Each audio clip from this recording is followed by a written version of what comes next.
Welcome to the PHNX Coyotes podcast, brought to you by the one and only DraftKings Sportsbook app, America's top-rated sportsbook app. Don't forget to hit that like button, subscribe wherever you get your podcasts, and leave us a 5-star review.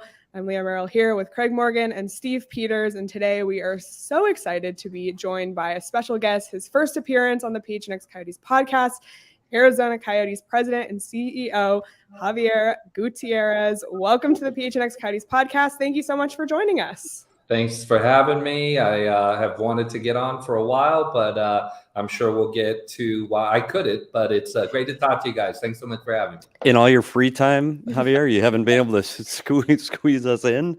Good Lord, it's not only that, but I had a little bit of a gag order there. So, and is the Tempe City Council meeting over yet, or is it still going? I'm not sure. It was long, but it was a fantastic outcome for us. So we were very happy to be there. We'll get to that in just a minute. But on a personal note, bringing up what Steve Petey just talked about, when you took this job, did you know that there would be no days off?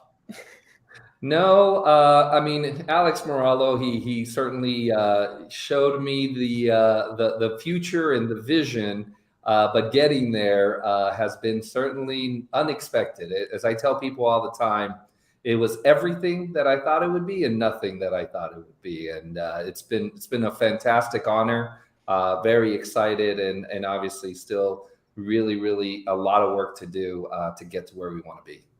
As you mentioned early on in your tenure, getting an arena solution was essentially priority 1 through 10. It was the thing that had to get done here. We all knew that. It had been hanging over this franchise for a very long time. PHNX had a lot of coverage of the Tempe City Council meeting on June 2nd. I, of course, was on vacation, where I generally am when arena news breaks for the Coyotes.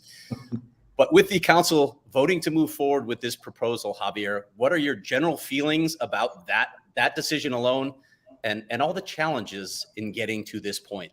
Sure. Well, we were truly grateful, and we were humbled by the decision. It obviously starts by thanking the city council, thanking the staff for all their hard work. And as you mentioned, it's yet another major milestone for us, but it's still a long ways to go. I think it showed that we had proposed a pretty compelling proposal, enough to engage in the conversation of formal negotiations. We feel very confident that we put together something that not only is, and you heard the word, I think, about 100 times, transformative. It is a landfill, and the vision we have is to turn it into a landmark.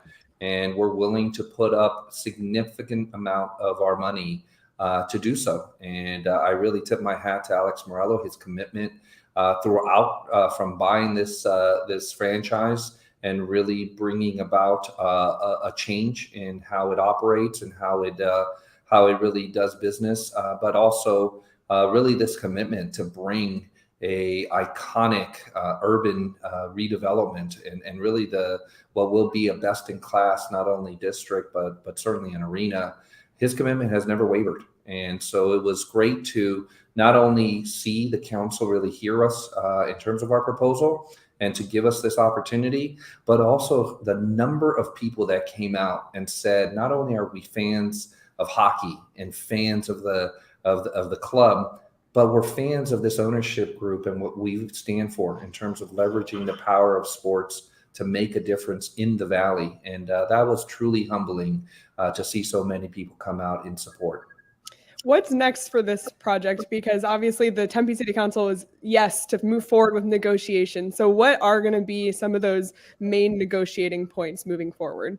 Sure. Well, yeah, that is the next step. It's the commencement of formal negotiations with the city staff, with the city council. And I think it's a lot of things. One is to have them get comfortable with the proposal that we've made, with this not only project, which is going to be a transformation of 46 acres there on Priest and Rio Salado along Tempe Town Lake, but also the proposed deal that we've put together. We were committed to not having any taxpayer be at risk with our proposal. That was one of the first things that we had talked to them about in our very first meetings, and that was one of the goals that we had.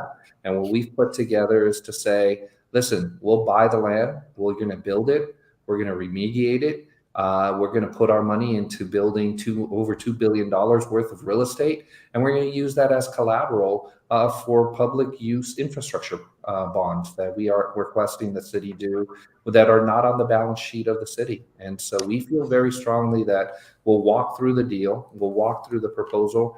And then another thing that happened, which was fantastic, is we were finally able to talk about this publicly. As many of you know, once we submitted the RFP, there's a transparency clause in the procurement laws that really precluded us from having any say.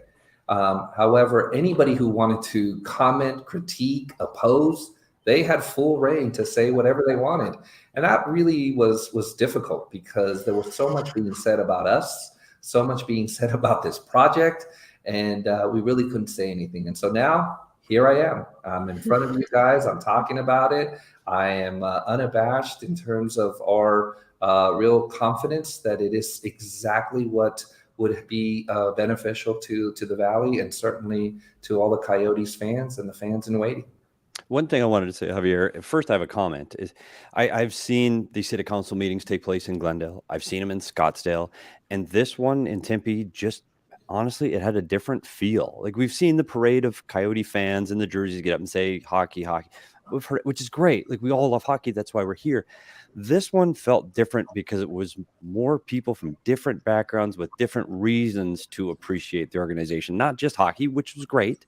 We love the game, but there are so many different things and different aspects that this project reaches into, not just hockey. So that excited me.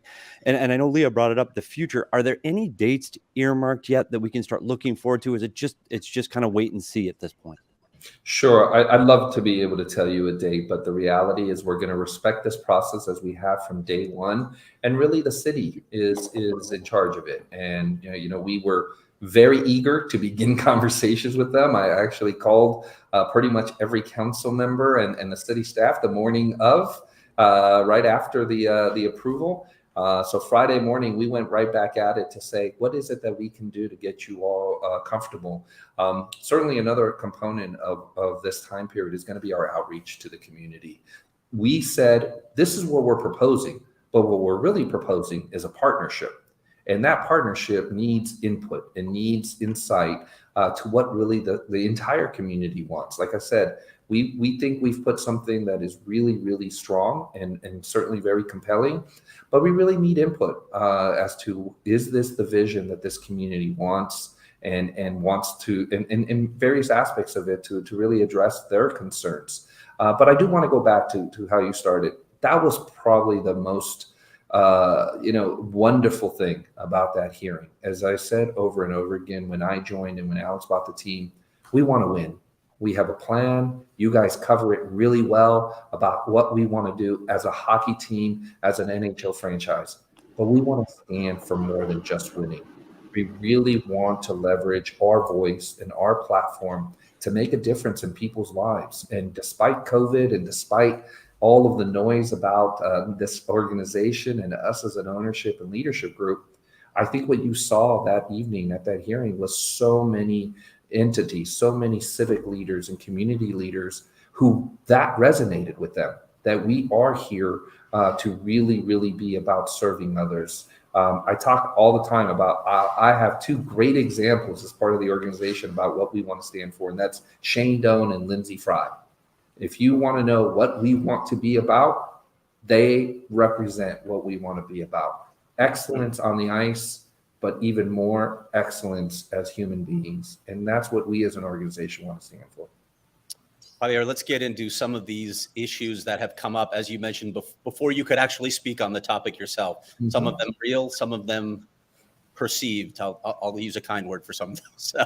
Let's start with this. As is often the case with these sorts of projects, there was some opposition from local residents. Mm-hmm. What would you say to residents living near the proposed site to convince them that this district is good for the neighborhood, that it won't adversely impact them? Sure. Well, I first start by saying that we're excited to come and talk to them, that we're excited to get in front of them and have them get to know not only the project that we're proposing, but us as people, because many of them do not know us and do not know that we are the partner that I think is exactly what this city really is looking for. That's the first thing I would say. The second is we were really happy to see the recommendation from the staff about our proposal, about it being a compelling proposal that we've put together that was comprehensive and that had a deal structure that seemed absolutely what we had, tried to accomplish, which was to eliminate any risk to the taxpayer. I would also point out that one of their consultants that was hired by the city of Tempe really stated very succinctly and clearly, this is the highest and best use of that land. Remember, this is a landfill that for some reason about 5-6 weeks ago caught on fire, right? And has not generated any economic activity. In fact, it is a liability. And yet here we are, we're willing to put up all this money to clean it, to build on it, and to use that real estate to, in essence, be the collateral for bonding that would be for public use. This is exactly the vision of what you want. Private capital for private real estate development, public capital for public uses. And yet, we understand that there are folks that have questions and that want to hear their voice be heard, and we want to do that. And so that's what I would say. I would say that we are here to take in input, to be a partner, and yet we also know that what we are proposing will be an iconic urban redevelopment anchored by a state-of-the-art sports and entertainment facility that we know every Tempe resident will be proud to have right there in their backyard. One of the issues that locals have raised is the traffic that will be necessarily come with the development of this size and the location. Look, Pete and I have been all over the NHL. We've been in every NHL arena. And a lot of them, quite frankly, are far less accessible than this one will be right off the freeway. But in terms of alleviating concerns about traffic, what would you say?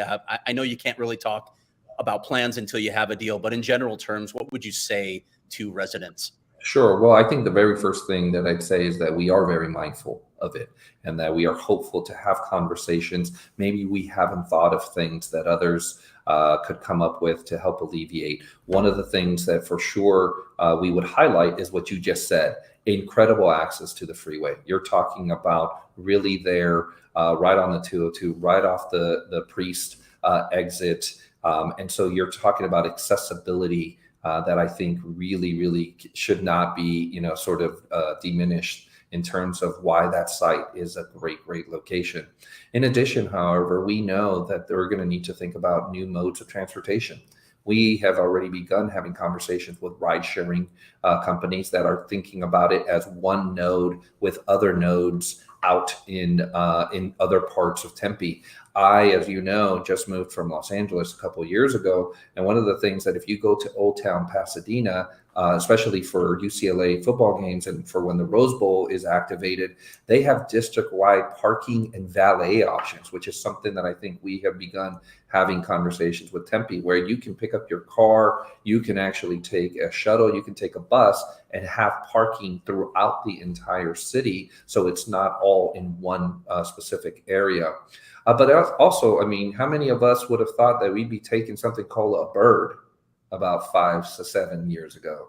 And so these micro-mobility options are absolutely things that we are being mindful of, trying to create. And what that will do is not only alleviate traffic, but also help create a connectivity to the other parts of Tempe, which we know is important for us and it's important for the residents of Tempe. So this is an area that we continue to be very mindful of and have some ideas, but certainly are also open to what else is out there. And then finally, the streetcar, right? The streetcar as a public transit option.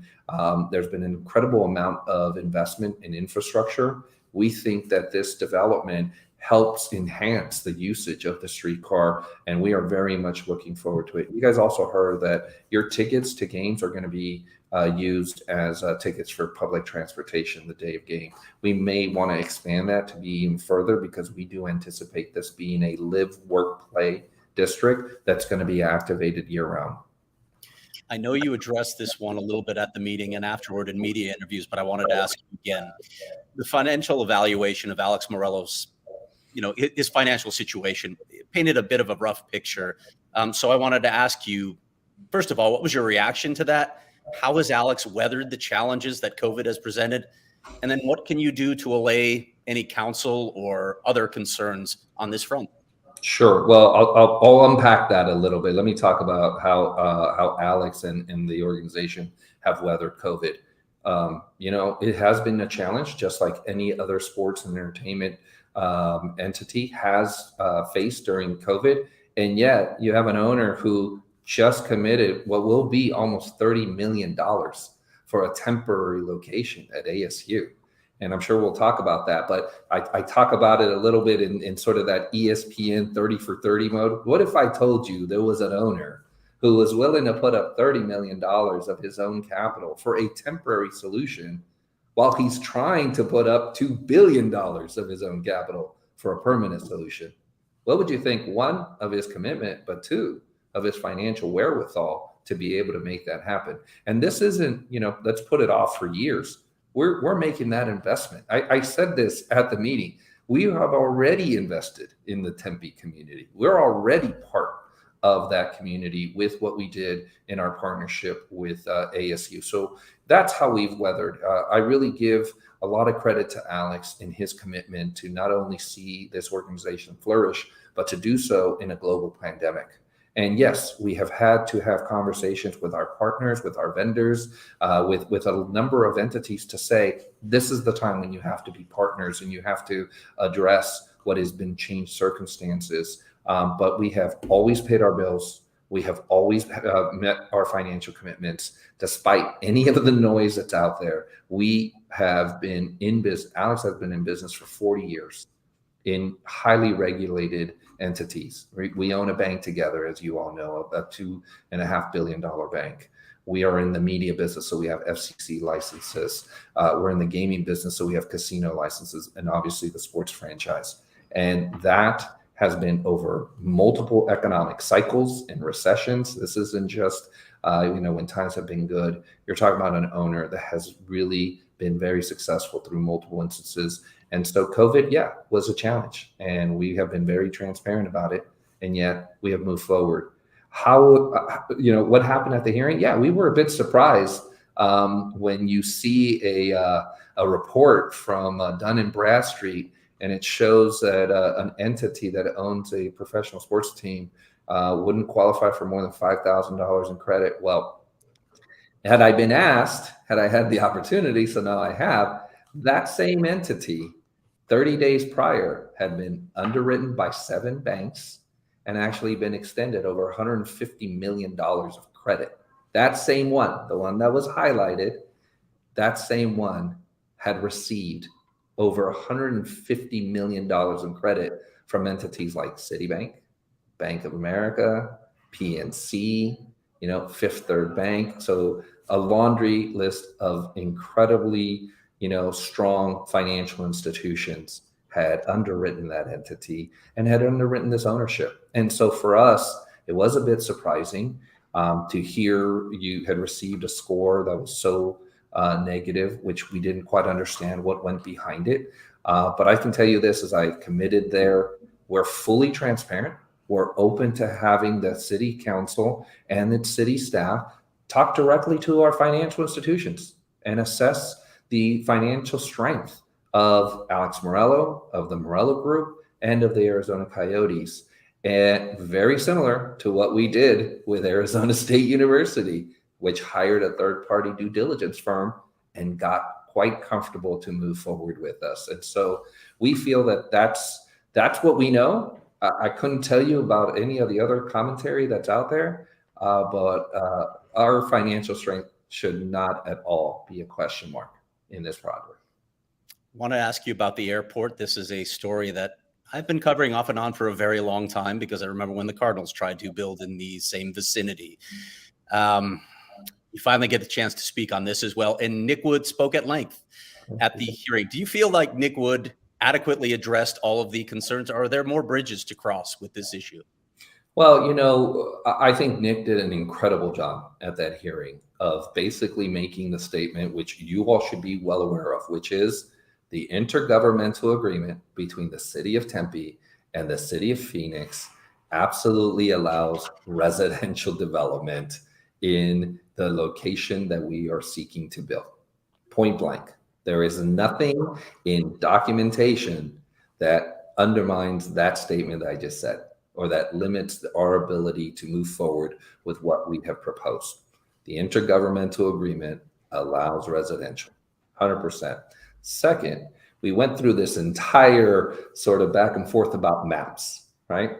Mm-hmm. It's very clear the maps that are the governing maps from the FAA allow us to build this type of development in that noise contour.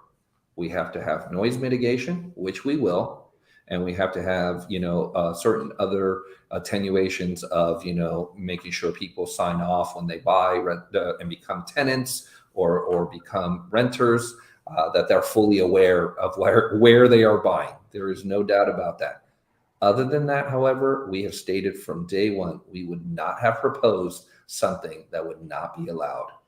And I think the challenge for the airport was very clear. We are allowed to do this. And they certainly had some opposition to that. And we're not quite sure what's really behind that. You guys can speculate. You guys were here during the entire ordeal with the Cardinals. But I can tell you this, we feel very confident that what is on the governing documents allow us to build, allow us to move forward, and that's what we're going to do. And I think the city of Tempe heard that, and that's why they were very comfortable moving forward to the next stage, which is the formal negotiations of the project. I want to ask you one more thing, and then I'll shut up and let my co-hosts actually speak here. But can you update us on payment issues with Glendale, sales tax, all the things that we've heard about, basically the Glendale situation in general? Can you give us an update on all of that and your thoughts? Well, I appreciate it because now we're allowed to, I think, address them very, very directly. And so let me start by saying this: that first, when that issue of sales tax came up, I was informed about it about 5 p.m. An article came out at 5:30 p.m. and by 9 a.m. the next day, it was paid in full. So as I've said over and over again, we pay our commitments, and so that's the first thing I'll start off with. The second is it was an error on our part, and we own up to it, and we said we owned up to it. And that error started with the fact that during COVID, so going back to the situation we were dealing with, this automatic payment of TPT, right, transaction privilege tax or sales tax, this automatic payment that we would make on a monthly basis was shut off because we were giving refunds to our season ticket members, to vendors, to even our media partners. We were giving refunds. And so the balances were being thrown off of revenue versus refunds. And so the decision was made. The error was that it wasn't turned back on, okay? It was also compounded by another human error, which is we didn't update our contact information with the Department of Revenue. And in fact, there is a very active writer out there that decided to post the notice that we received. And I was very glad that she did because the notice was to the Phoenix Coyotes at a Phoenix address, which the Phoenix Coyotes do not exist, nor does that address anymore exist. I believe it was the one that the NHL league office used when this entity was under their purview. So as you could tell, we never received any of the notices. But let's be very clear. If any city had not received sales tax by any business for 17 months, a city would pick up the phone and call that entity. And that was what I asked the city of Glendale. In all that time, you couldn't have picked up the phone in good faith to inform us of this issue. And so it was very obvious what was going on. They were trying to use it as a bit of an embarrassment to us. We paid it immediately.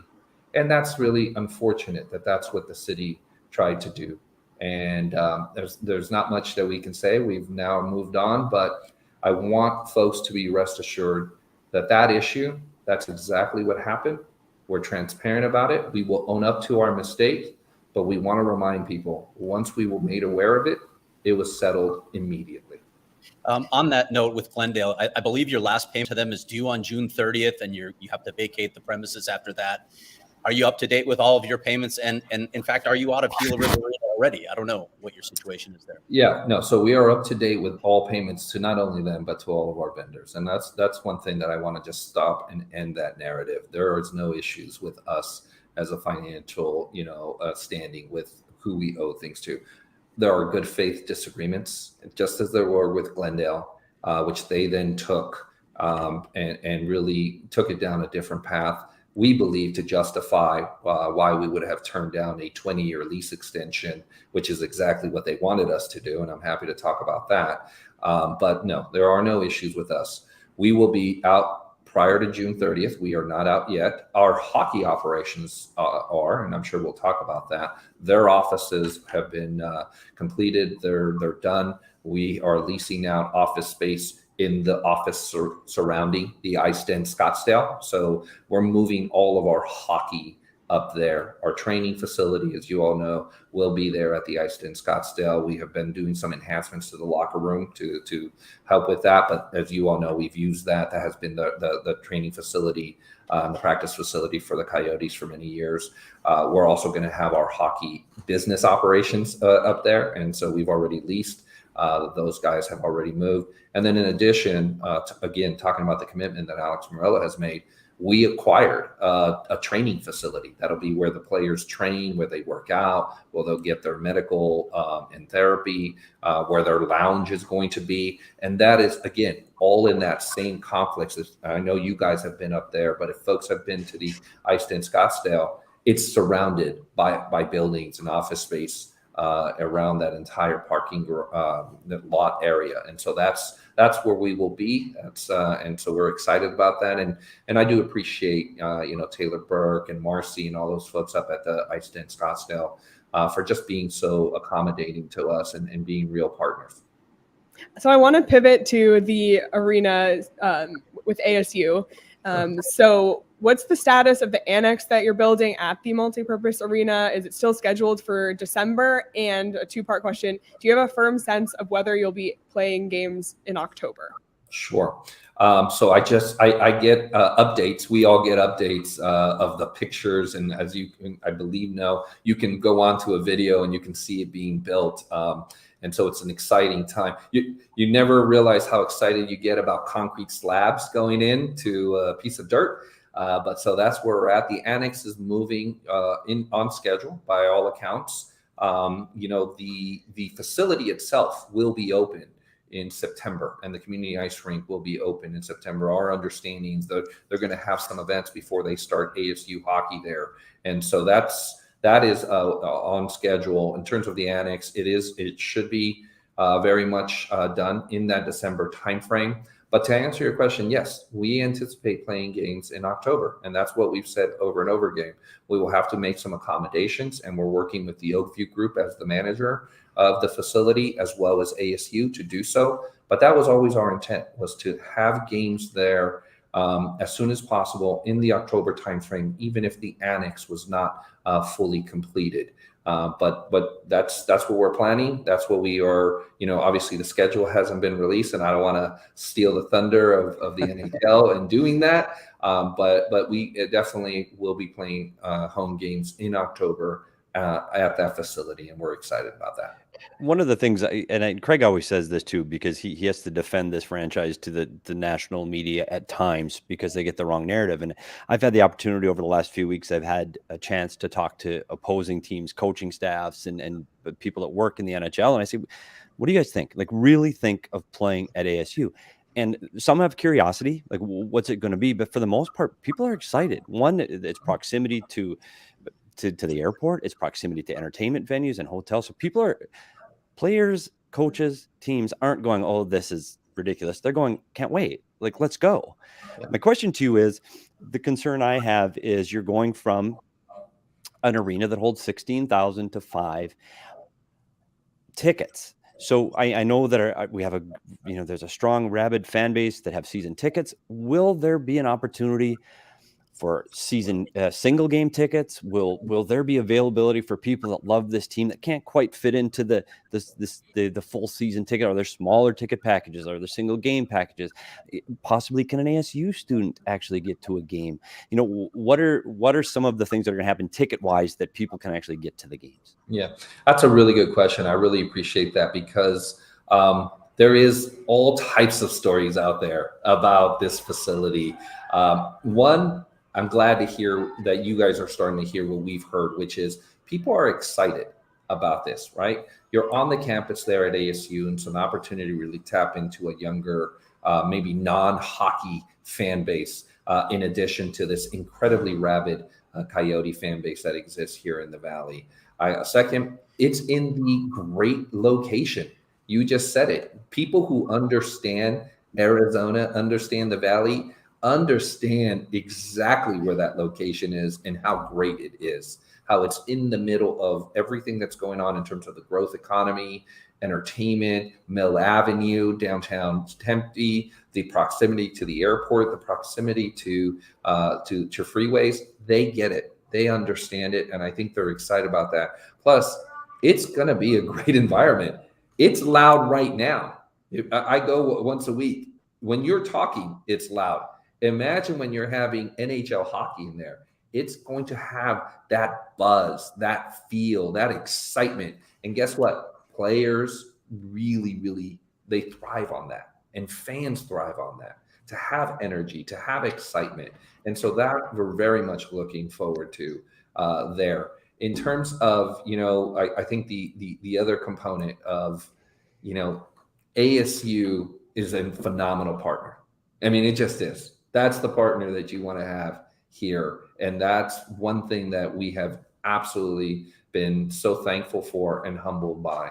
As far as I think, the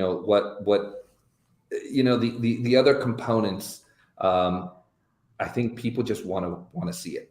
They really want to they want to experience it. And I think once they do, I think that has been top of mind in our ticketing packages, right? So a couple of things right off the bat, and I've said this on a number of times, but somehow it gets lost. We're going to have at least 500 tickets for students every game, at least. Okay, that's number one. Number two, we've said over and over again, we want everybody to experience this. And so, yes, we have come out first to try to ensure that fans that have been with us for years, that have been season ticket members, that have been part of the journey of the Coyotes, they deservedly so should have first access.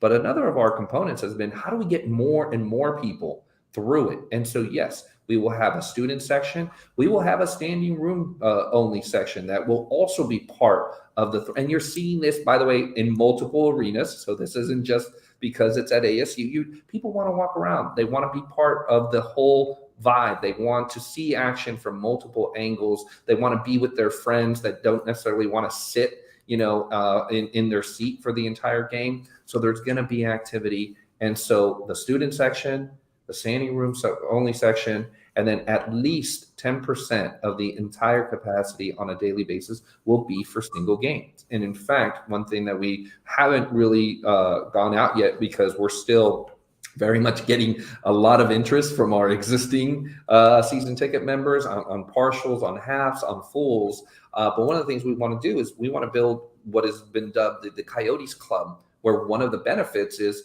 priority access to single game tickets, and to give you a chance to say, I want to go check out a game. I want to do it with a handful of friends of mine. How do I have access? Well, one of the things we wanted to do, and Craig's heard this before, is we are going to have first right to purchase from our season ticket members, whether they're half or full or partial. We have the first right to purchase those because we want to then give it to folks that are in this queue and in this base. And that way we can ensure that people who want to see a game, they'll have the ability to do that. So we're very mindful of it. We're very mindful that we want to tap into the ASU community, the alumni base. You have 450,000 ASU alumni in Maricopa County alone. We're now there. We have this 80,000 student body that we want to have be part of this. We want all these fans that many of whom really have said location is an issue for us. We haven't been able to experience a game over the last 19 years. Now we want to. We want to give them access. So it's top of mind. We think it's going to be a great environment, and it's on us. And we've been trying to very much focus on giving that experience to as many people as possible.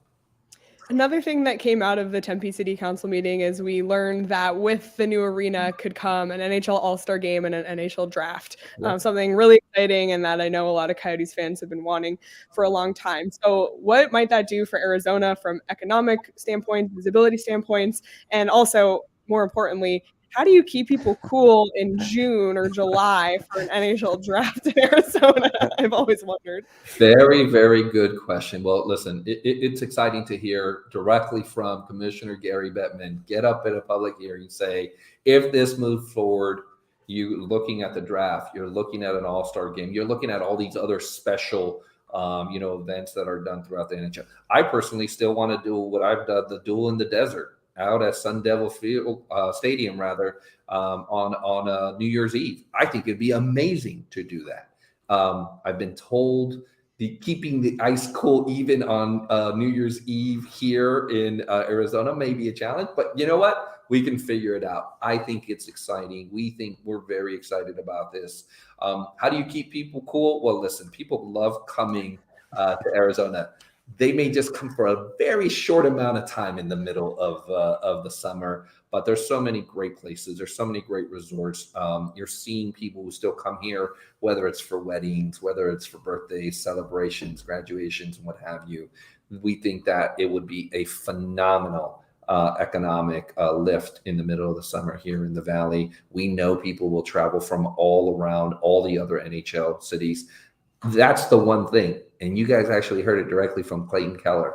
Players, fans, they love Arizona. They really, really like this place. They like this market.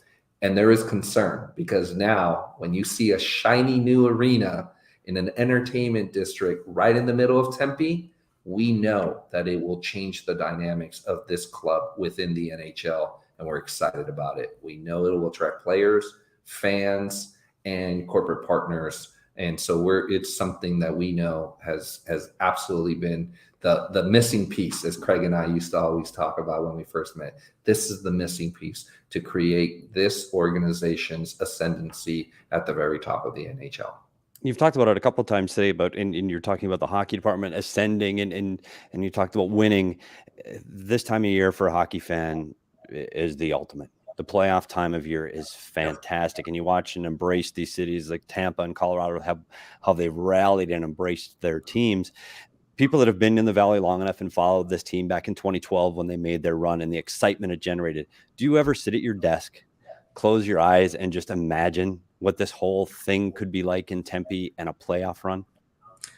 We absolutely do. And the one that I sit with to talk about it with is Shane Doan.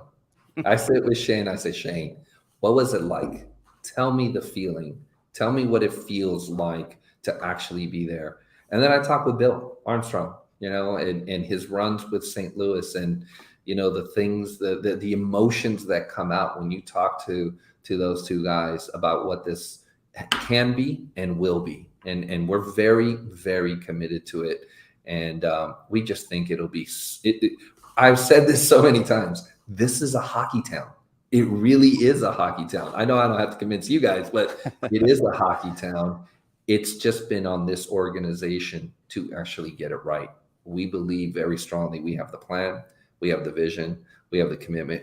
I've said this, you have an ownership group that is very much aligned to bring a Stanley Cup to the Valley, and the opportunity to do so, it would be an incredible honor for us to do so. And we know it'll be electric here in the desert. Javier, this is by far the least important question that we're going to ask you today, but I keep getting people asking me about that artist rendering with Tempe Town Lake in front of the arena. So how do we get Tempe Town Lake to extend down to the arena so we could get that money TV shot before nationally televised games? Oh man. So it's the question I get asked every single day by Alex Morello. So Javier, you're working on extending the lake, right? That's what we're working on right now. I said, listen, it would be fantastic. It's obviously a big endeavor, but you've seen the impact that having Tempe Town Lake has made. And so it would be something that we'd have to actually go to the federal government. The Army Corps of Engineers actually oversees Tempe Town Lake. And so it would be a bigger, room full of people to talk about it.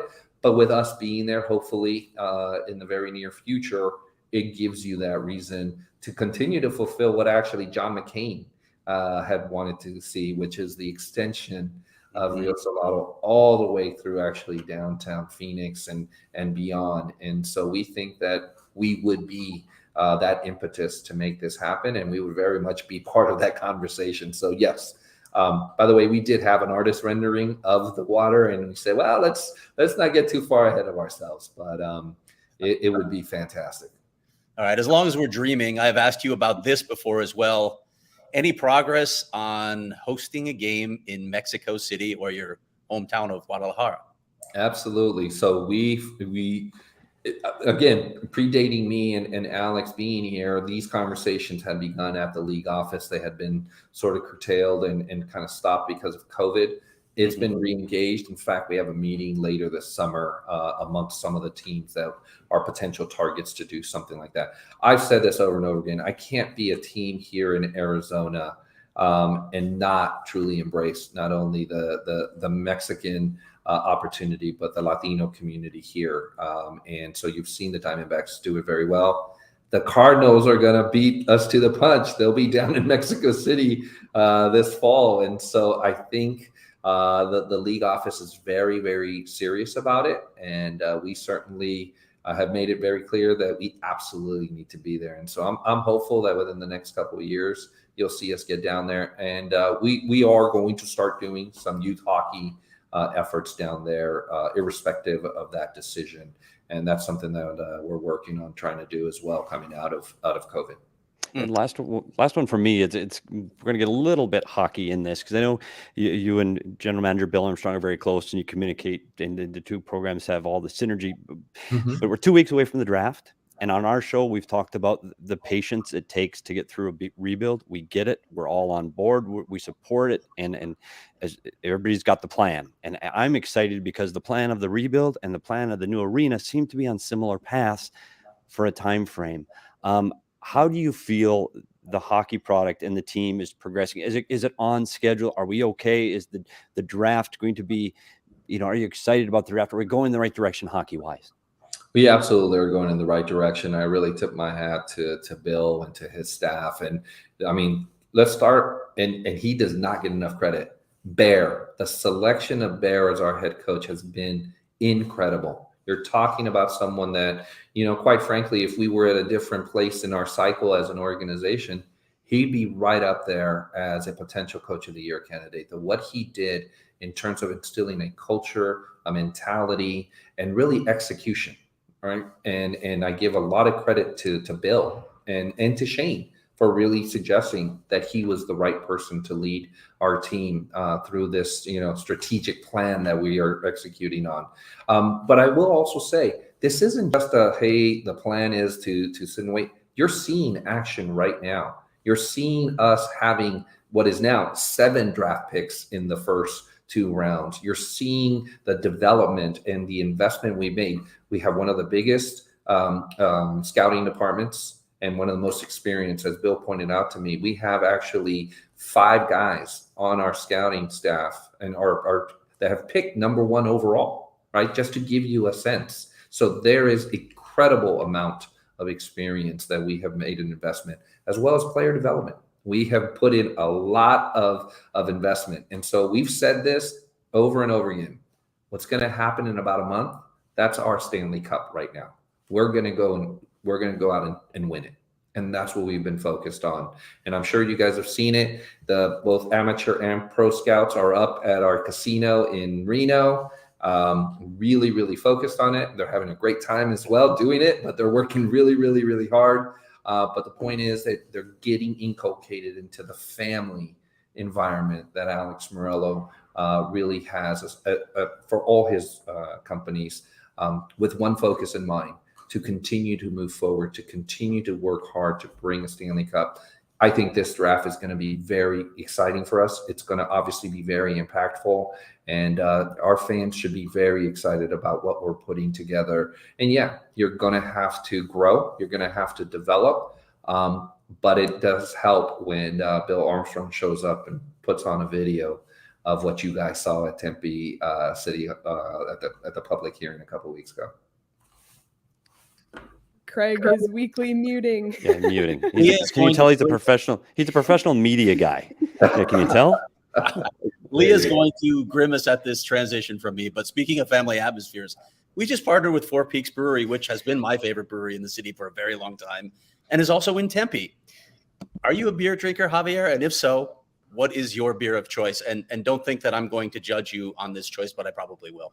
You probably will. So I have been known to have a beer or two, less so in this job, I'll be very honest. You're going to say more so now that more you're so, job. yes. There you go. But it's been less so just because there's so much to do every single day. But my beer choice is Modelo. It's good tasting, still pretty light. You can have more than one and still do okay at a social function. So that's my beer choice. Well, Javier, we can't thank you enough for your generous time today. Really, we appreciate it. And we hope we'll have you back on sometime again soon. You're welcome to join us anytime. Thank you, guys. And by the way, great work. You guys do an incredible job of really being there for the Coyotes hockey community. And I just really want to thank you. And really from the bottom of our heart, we really appreciate how you help the fandom here in the Valley and with this incredible Coyote fan base. And happy to be on anytime. I can now talk about anything you want to talk about. So thank you. Thank you so much for having me. Well, we're going to hold you to that. We are going to have you on again for sure as the season gets closer. We're really excited, and we're excited about everything going on in Tempe and the vision of what this can become in the future. And we'll be right alongside watching it all the way. So thanks again for taking all the time today, Javier. We appreciate it. Thank you, guys. Really appreciate it. I'm thinking a weekly segment, by the way. He can take my seat full time. I don't care. Thanks, Javier. Thanks, Javier. Thanks. I'm large again. Thanks again to Xavier Gutierrez for his time today. I mean, that was 45 minutes uninterrupted of his time. It was absolutely unbelievable. Some great insights on the future of the team. It gets me really excited for what's to come, both hockey-wise and community-wise. That was awesome. Yeah, that was great. I love breaking news on the show. There were all sorts of tidbits that I hadn't heard before. So we're going to have to go back through all those clips so that we make sure we can highlight some of that stuff. But again, listen, a lot of this stuff is what we've already discussed on the show. I think many Coyotes fans understand the intricacy of some of these issues, but it was good to hear the team president and CEO come out and really lay those out in detail, clarify all of those issues for our listeners. Yeah, for me, it's not, you can read a tweet, you can see, a written statement, a press release, but to have him say, well, here's what's going on. Okay. So when somebody comes up to me and goes, well, this is what, no, he said, this is what's going on. So for me, it was just getting that validation of things that we have known and people we've talked to, but getting that validation of this is the path we're on. I answered all your questions. Let's go. And I think that's where I felt like, okay, I'm glad we did this. I'm glad we got to have him on the air and answer the questions that Coyotes fans have been asking. And more importantly, that non-Coyote fans have been badgering us about. So I'm glad we got through this. And again, next step, let's go next step, one step at a time. And before you know it, Craig and I will be on paddle boats right along. And he should unmute again if he wants to talk on the show. He had a really funny line. Gosh. I bet. I was actually thinking about that, like imagining the water possibilities, right? Like people paddling up to games or actually swimming before games in designated areas. I don't know. I'm getting a little crazy. Or, they have like the big screen outside and then you can just paddle up and watch it from your boat or your paddleboard on Tempe Town Lake. I'm about it. Well, we know that sports betting is also a big part of the future for the Coyotes ownership group. It's also a big part of what we do here. And we're big fans ourselves of the DraftKings Sportsbook app. I know all three of us use it. It's so easy to use. It's so fun to use. It's a great way to bet on the NBA finals right now, because personally I'm not super invested, but I'll get a little bit invested by the bets I place. The NHL finals start Wednesday, so that'll be really fun to bet on. You can even bet on Conn Smythe winners. There's team futures, there's player futures. It's really exciting. There's so much you can do on the DraftKings Sportsbook app, so be sure to download the DraftKings Sportsbook app now. Use the promo code PHNX, make any $5 bet during the NBA finals, and get $150 in free bets instantly. That's promo code PHNX only at DraftKings Sportsbook, an official sports betting partner of the NBA. Minimum age and eligibility restrictions apply. See show notes for details. That's a mouthful, by the way. It's not as bad as it once was. So. I hope, and we're talking about Stanley Cup, and we'll just make it really brief here because I know we're doing a show Wednesday. I sure as hell hope I can participate. This time zone things, I get confused. If I cannot be there live on Wednesday, I promise I will pre-tape my picks so there will be no surprises, and it will be official if I can't actually be there live. Yes, PD will be on the road once again. I know. Back on a plane tomorrow, heading to Denver. And I've just had a phone call with the DNVR guys too, so we hope we can do some crossover stuff. Nice. That would be awesome, actually, to see you in the DNVR bar. Yeah, I'm excited. I'm I'm hoping to do Friday's show live from DNVR, and we'll see what else we can do from there. We're working on it. So what do you guys think about a June or July draft in Arizona? Like, how do you manage that? Like, I think about it in Vegas. And here's the thing. I had this conversation with Gary Bettman, and I not to give something away, but I'm going to be writing another story. And I spoke to the commissioner this morning, but he insists that he never told me that we couldn't put a draft in Arizona. And we were joking around a little bit, but I'm pretty sure that he told me that. And we talked about Vegas, and I said the thing about Vegas is you can stay indoors in Vegas. You literally don't have to go outside when you're in Vegas. You can't do that in Arizona. So how do you manage it? I'm game. I'd love to have the draft here. I'm just trying to imagine what it looks like because it's going to be like 112 degrees. But first of all, it's unseasonably warm right now. First of all, it is because it's usually 108, not 115. So I'll say that.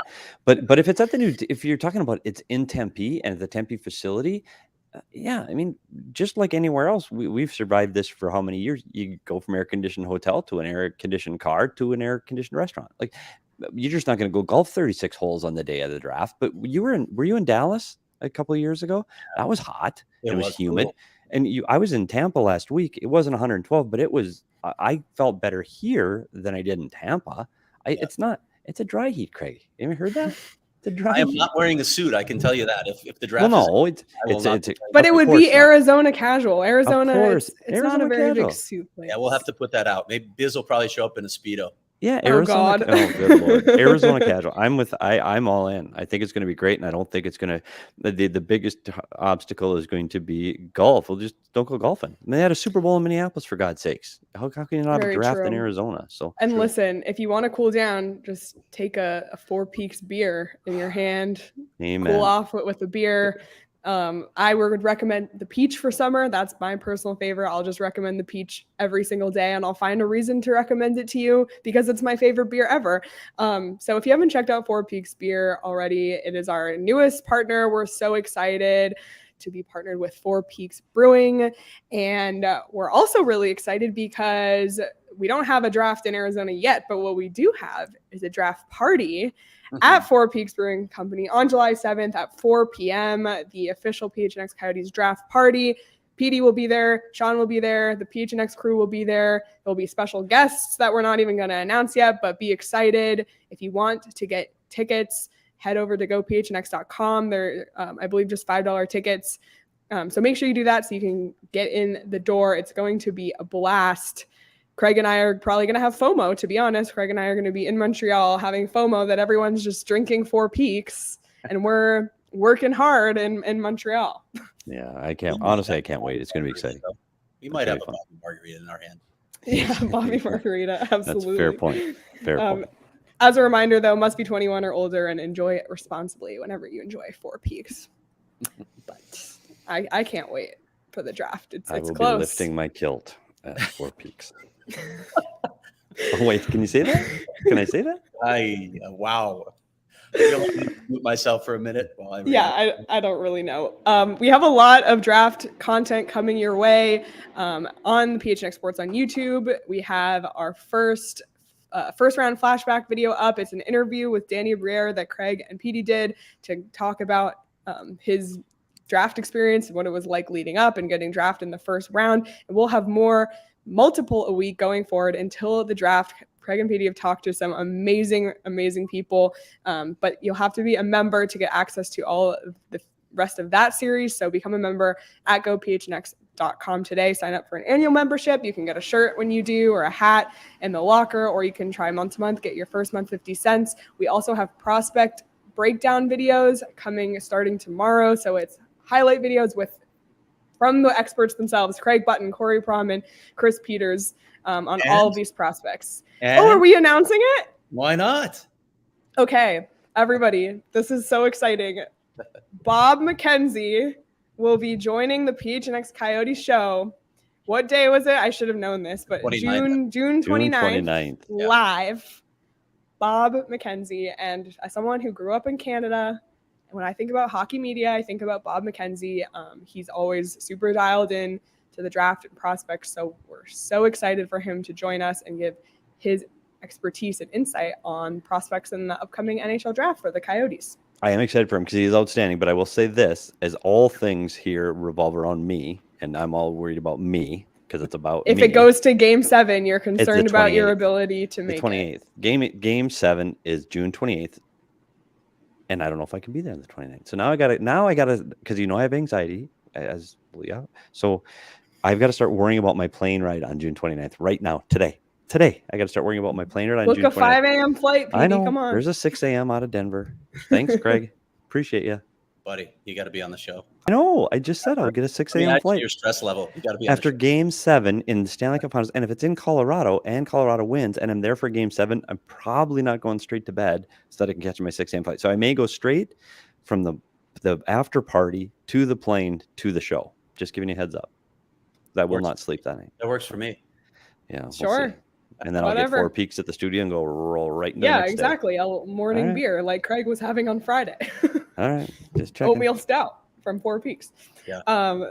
Our schedule the rest of the week, we'll have another Trade Talk Tuesday audio episode tomorrow. We'll be diving into the Darcy Kemper trade because it's super relevant with the Colorado Avalanche in the Stanley Cup Final. So all of that tomorrow. And then on Wednesday, we'll do our Stanley Cup Final preview show with our predictions, another audio episode Thursday, some more stuff Friday, 11 a.m. every day, PHNX Sports YouTube channel and PHNX Coyotes, wherever you get your podcasts.